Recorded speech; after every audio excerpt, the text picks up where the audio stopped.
Hello दोस्तों, आप हैं ऑनलाइन जीके मंच यूट्यूब चैनल में। दोस्तों, इस वीडियो में जीके के 25 से ज़्यादा इंपॉर्टेंट क्वेश्चंस हैं, तो आप पूरा वीडियो देखें बिना स्किप किए। और साथ ही में दोस्तों, इस वीडियो के डिस्क्रिप्शन बॉक्स में आपको जीके के इंपॉर्टेंट जो प्लेलिस्ट हैं उसका भी लिंक मिल जाएगा, तो आप उन्हें भी ज़रूर देखें। तो दोस्तों, आज के वीडियो का पहला सवाल है, गुरु जल क्या है? तो ये जो गुरु जल है इसी को हम भारी जल या फिर हैवी वाटर भी कहते हैं, और इसमें ऑक्सीजन और हैवी हाइड्रोजन होता है। ठीक है, इसका जो रासायनिक सूत्र है वह होता है D2O, यानी कि इसमें हाइड्रोजन के स्थान पर हाइड्रोजन का एक समस्थानिक होता है जिसका नाम होता है ड्यूटेरियम, उसका प्रयोग होता है। और ये जो ड्यूटेरियम है उसका रासायनिक चिन्ह होता है D2। अब बात आती है कि ये जो भारी जल है इसकी खोज किसने की थी? तो इसकी खोज की गई थी हेराल्ड क्लेटन ऊरे के द्वारा। अब ये जो गुरु जल है इसका उपयोग भी पूछा जाता है एग्जाम में कि इसका उपयोग किस तरह से होता है। तो ये जो गुरु जल यानी कि भारी जल होता है इसका उपयोग नाभिकीय रिएक्टर में होता है, और नाभिकीय रिएक्टर में इसका उपयोग होता है मंदक और प्रशीतक के रूप में। चलिए नेक्स्ट क्वेश्चन है, मानव शरीर में लसिका कोशिकाएं कहाँ पर बनती हैं? तो जो लसिका कोशिकाएं हैं इसी को लिम्फोसाइट सेल भी कहा जाता है, और यह बनती है तिल्ली में। और तिल्ली के अलावा ये जो लसिका कोशिकाएं हैं यह लसिका ग्रंथि में, थाइमस ग्रंथि में और अस्थि मज्जा यानी कि बोन मैरो में भी बनती हैं। यह जो लसिका कोशिकाएं होती हैं यह एक तरह की श्वेत रक्त कणिकाएं यानी कि WBC होती हैं। और अगर मुख्य रूप से पूछा जाए तो ये दो प्रकार की होती हैं, एक होती है बी लिम्फोसाइट और दूसरी होती है टी लिम्फोसाइट।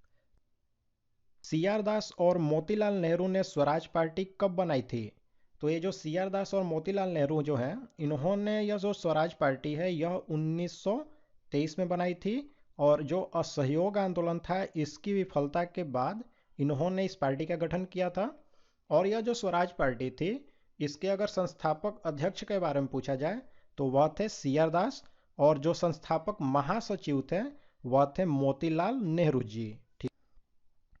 निम्नलिखित में से कौन एक गैर संवैधानिक निकाय नहीं है?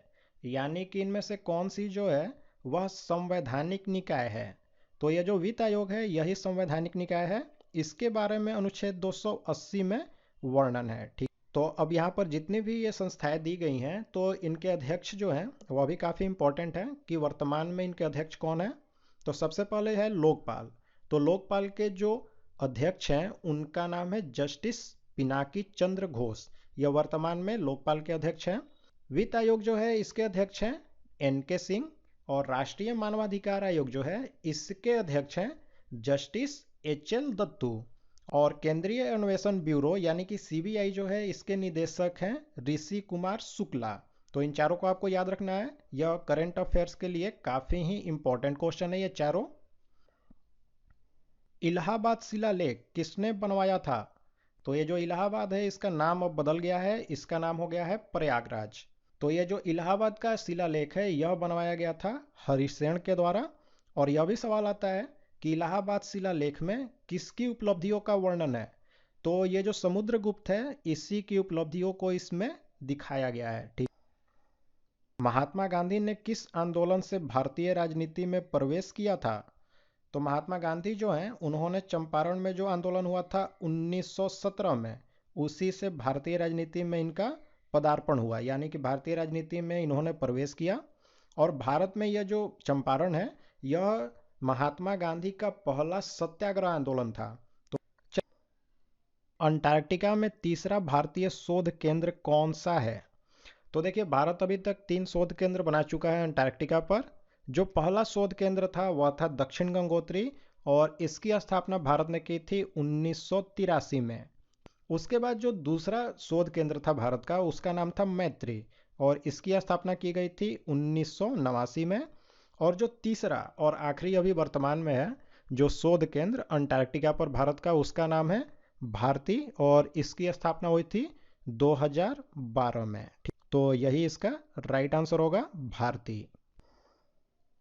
अफ्रीका का सर्वोच्च पर्वत शिखर कौन सा है? तो माउंट किलिमंजारो जो है वह अफ्रीका का सबसे ऊंचा पर्वत शिखर है, और यह जो है एक तरह का ज्वालामुखी पर्वत है। ठीक है, और यह स्थित कहाँ पर है? तो यह तंजानिया में स्थित है, तो इसको भी आपको याद रखना है। IC के वर्गीकरण का आधार क्या है?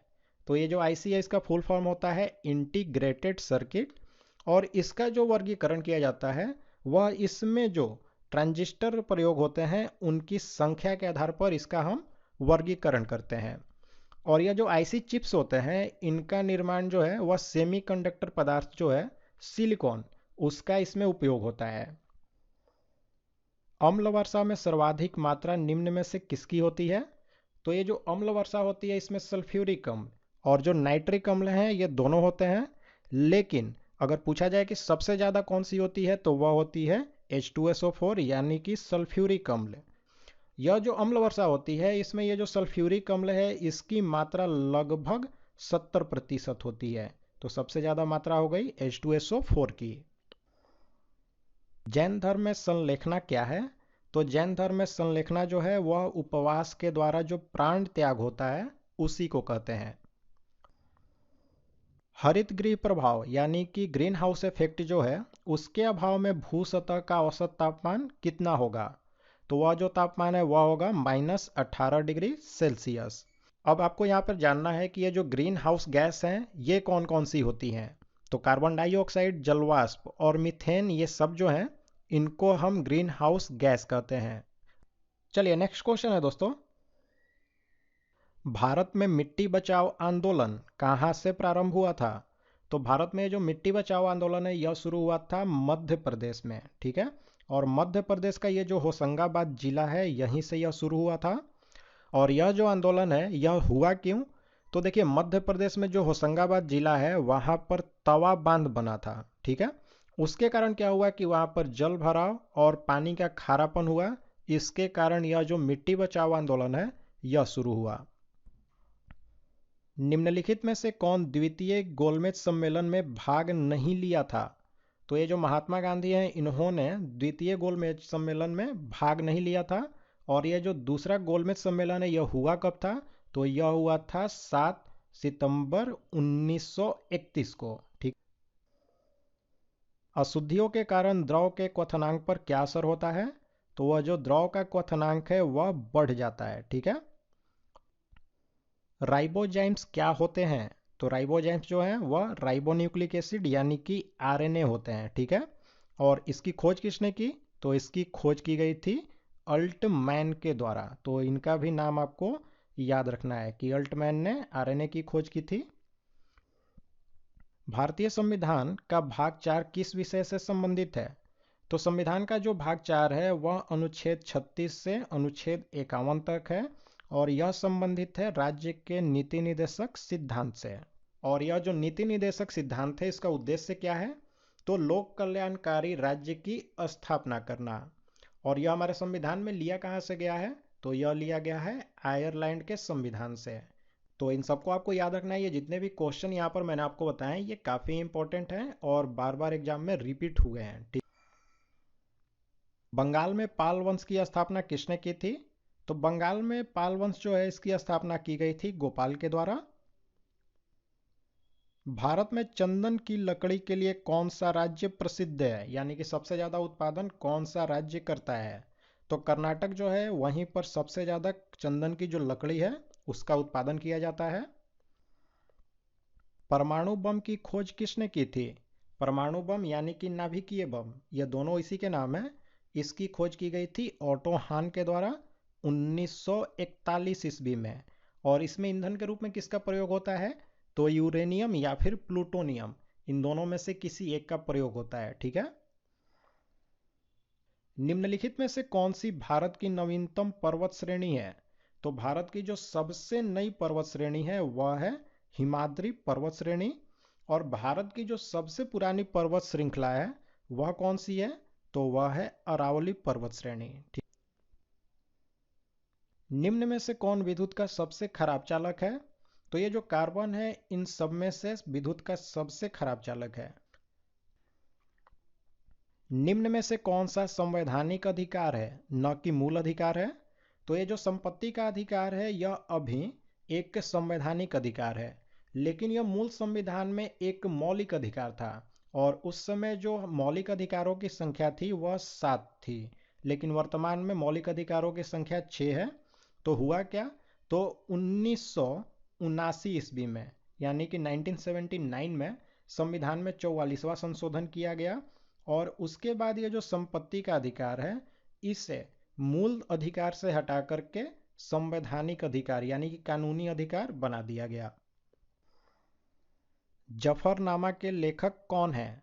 तो ये जो जफरनामा पुस्तक है इसको लिखा है सिखों के जो 10वें गुरु थे गुरु गोविंद सिंह, उन्होंने। तो ऑप्शन है राइट आंसर है। पूर्वी घाट और पश्चिमी घाट कहाँ मिलते हैं? तो पूर्वी घाट और जो पश्चिमी घाट है यह नीलगिरी की जो पहाड़ी है वहीं पर आकर के मिलती हैं। टॉर्नेडो निम्न में से किससे मेल खाता है? तो टॉर्नेडो जो होता है एक तरह का चक्रवात होता है यानी कि साइक्लोन होता है। और तो दोस्तों इस वीडियो में हमने जीके के कुछ इंपॉर्टेंट क्वेश्चंस को देखा। तो अब आप लाइक और कमेंट करके हमें बताएं कि आपको ये वीडियो कैसा लगा। और साथ ही में दोस्तों अगर आप इस चैनल पर नए हैं तो हमारे चैनल को सब्सक्राइब करें और बेल बटन का जो आइकन है उसे प्रेस करें और ऑल नोटिफिकेशन को ऑन कर दें तो कोई भी वीडियो आपसे मिस नहीं होगी।